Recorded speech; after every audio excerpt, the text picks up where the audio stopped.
Dad didn't lower his voice when he said it. He pushed the envelope across the table like a trophy and told me, "We gave your college savings fund to your sister. She deserves a real future." The room froze. My mother nodded. My sister smiled. I didn't cry. I just looked at my fiancé.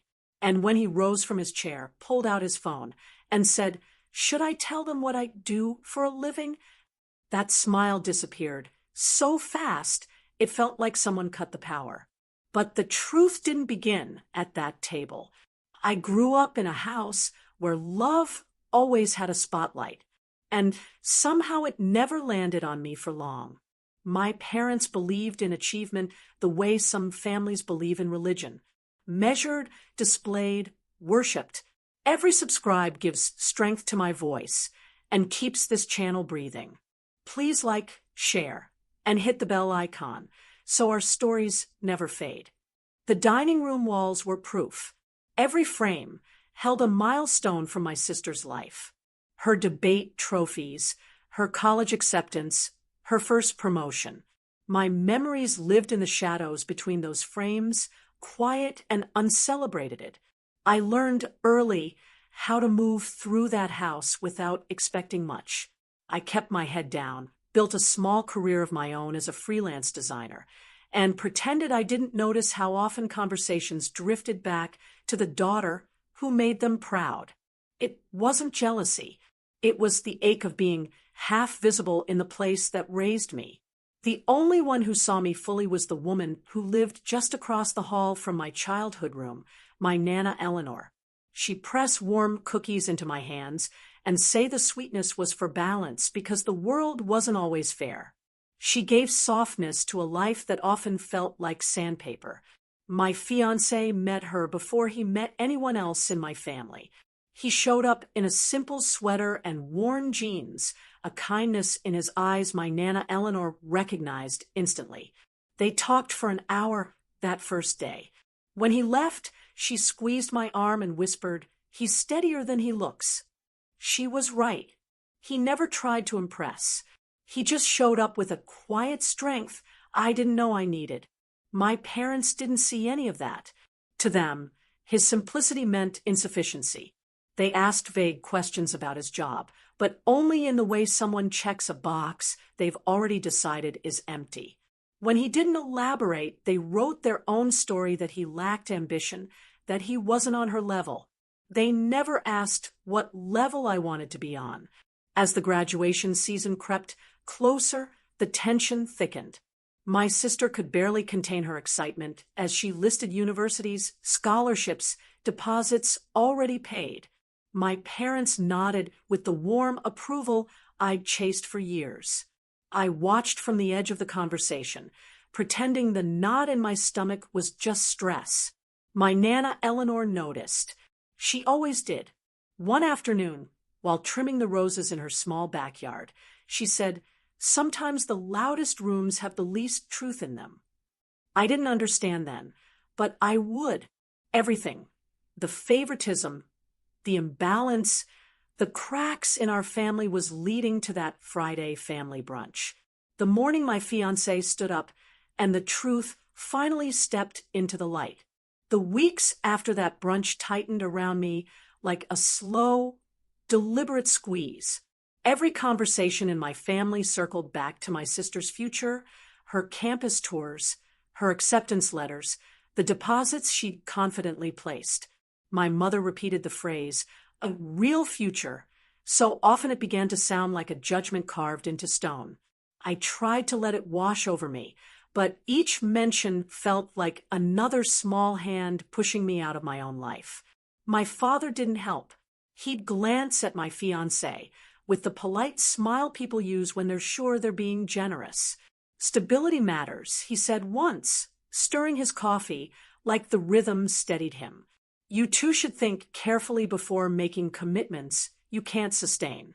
It was framed as advice, but the message was clear. He didn't believe we could stand on our own. Metamodel didn't believe I could build anything lasting with a man who didn't parade his accomplishments. My sister absorbed all of this with a bright, oblivious joy. She'd sit on the couch describing dorm decor, her excitement spilling over while my parents leaned in, hanging on every word. I stayed quiet, hands folded in my lap, wondering how a family could make room for one daughter so effortlessly and leave the other pressed against the walls. The turning point came at the airport. My Nana Eleanor had been invited, or at least we believed she had to join them on a short celebratory weekend lake house getaway. She dressed carefully that morning, smoothing her blouse with a hopefulness that made my throat tighten. But at the check-in counter, the agent frowned, typed a few times, and said, "There's no reservation under her name." My parents exchanged quick glances, the kind that last only a second, but say everything. My sister stared at her phone. My Nana Eleanor's hand trembled slightly as she adjusted her bag strap. Maybe there's a mistake," she whispered. But there wasn't. There was never a seat for her. She wasn't part of their plan. Humiliation settles differently when it lands on someone you love. It's heavier, more personal. I felt it hit me, like a physical weight. My parents offered excuses, mix-ups, misunderstandings, oversights, but none of them reached her eyes. She simply nodded, thanked the agent, and stepped aside with a dignity sharper than any apology they could offer. I stood next to her, silent. I didn't cry then either. I just looked at my fiancé. The airport noise faded, a hum behind us. Something in his expression changed. Quiet anger, steady purpose. And that was the moment I knew this wasn't a mistake. This was a plan. My Nana Eleanor didn't say a word on the drive home. She sat straight, hands folded in her lap, staring out the window as the city blurred by. Every few minutes, she gave a small nod as if agreeing with a thought only she could hear. When we pulled into her driveway, she thanked us with a soft smile that cracked something in me. She moved slowly, carefully, as though her disappointment weighed more than her bones could carry. Inside the house smelled like lavender and old books. She went straight to the garden door, opened it, and stepped onto the small patio. I watched from the threshold as she knelt among her roses, touching each stem as though apologizing for having left them even just for a morning. The quiet around her felt fragile, like a room where someone had just received bad news, but hadn't said it out loud. When she finally spoke, her voice was steady. "They didn't forget me, Sophia. They decided I wasn't necessary." She pulled a wilted leaf from a stem, her hands gentle. People reveal themselves in small choices. That was a choice. I sat beside her, knees in the dirt. I didn't try to defend anyone. There was nothing left to defend. Later that evening, while she brewed tea, I opened my laptop. A familiar thought dragged me forward. Someone needed to protect her, even if that someone had never been me before. I searched everything I could find about financial mistreatment of elders. The more I read the definitions, the red flags, the examples, the more a painful clarity settled. It wasn't just the forgotten ticket. It was the way my parents talked about her savings, the way my sister joked about reallocating resources, the way decisions were made around her instead of with her. All the pieces slid quietly into place. When Nathan walked in, he paused behind me, reading over my shoulder. "You think they've crossed that line?" he asked softly. "I think they erased it long ago." My voice surprised me. It wasn't shaking. It wasn't unsure. He rested a hand on my shoulder, grounding me. "Then we don't wait for them to do it again." The next day, we met with someone who specialized in protecting older adults. She listened carefully, asked precise questions, and didn't flinch when I described the airport. When she outlined our options, the room seemed to shift. The power I'd felt slipping away for years snapped back into place, quiet but solid. By the time we left her office, the plan was set. And when my family returned from their perfect trip, they wouldn't walk into a warm welcome. They would walk into consequences. They landed on a Monday afternoon, rolling their luggage through the arrivals hall with that breezy confidence of people who believe the world will always bend toward them. My parents looked relaxed, sun-warmed, chatting about restaurants they liked. My sister walked slightly ahead, scrolling through photos on her phone, probably already planning which ones to post. They didn't expect anyone to be waiting, but Nathan and I stood at the end of the railing, and beside us was the attorney, calm, collected, holding a folder thick enough to make my father's smile flicker before he even reached us. My mother slowed first. "Sophia, what are you doing here?" Nana Eleanor stepped forward from behind us. She'd insisted on coming, not out of anger, but because she wanted to be present, wanted her voice to matter, for once. She wore a navy cardigan and held her purse carefully in front of her, as though bracing for impact. My sister's eyes darted from me to the attorney. "What's this?" The attorney spoke in a professional, even tone. "I'm here on behalf of your mother. We need to discuss the unauthorized use of her assets and the incident at the airport." My father's face drained. "What incident at the airport?" Nana Eleanor answered quietly.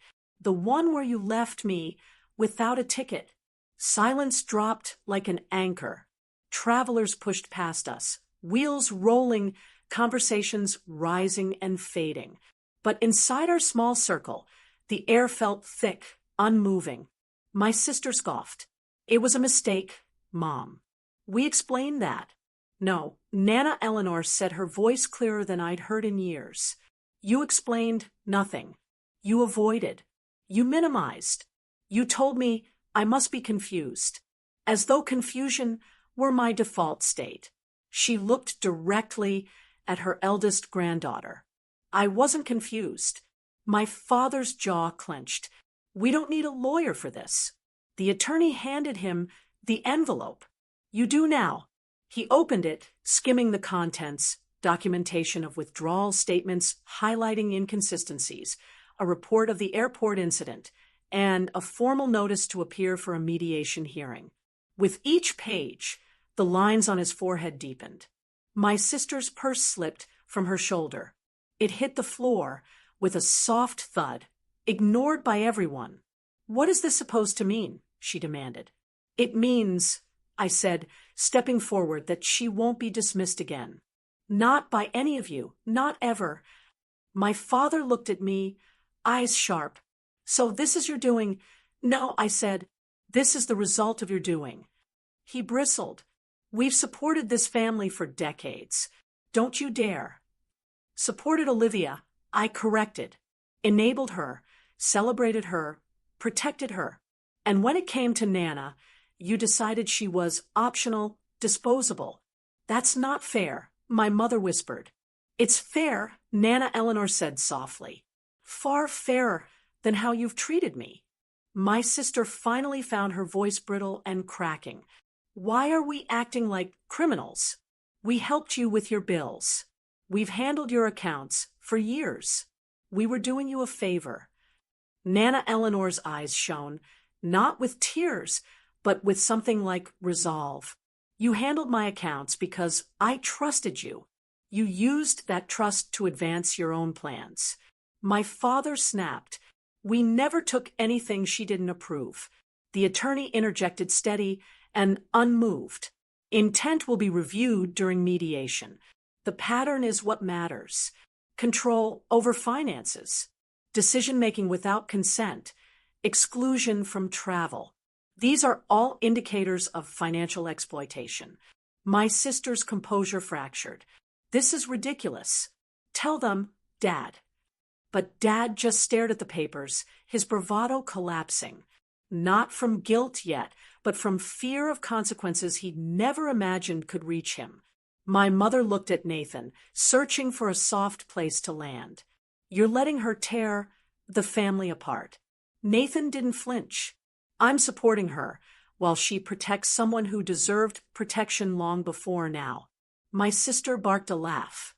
"Is that what this is? You pretending to be the hero? You've barely told us what you do for work." Nathan exhaled, slow and controlled. "You're right, He said. I haven't. My sister rolled her eyes. Of course I'm right. You've been hiding it. No, he corrected. I've been selective with who I trust. He reached into his jacket and took out his phone. He didn't raise his voice. He didn't try to impress anyone. He simply opened a page and held it out for them to see. This is what I do for a living. My sister leaned in and her face fell. The confidence slid off her features like paint rinsed away by water. She stammered. You run this. He nodded once. My father blinked rapidly. But you said you were in tech. I am, Nathan said, just not in the way you assumed. My mother put a hand to her chest. But why didn't you say something sooner? Because success doesn't excuse disrespect, he said, and respect doesn't require success.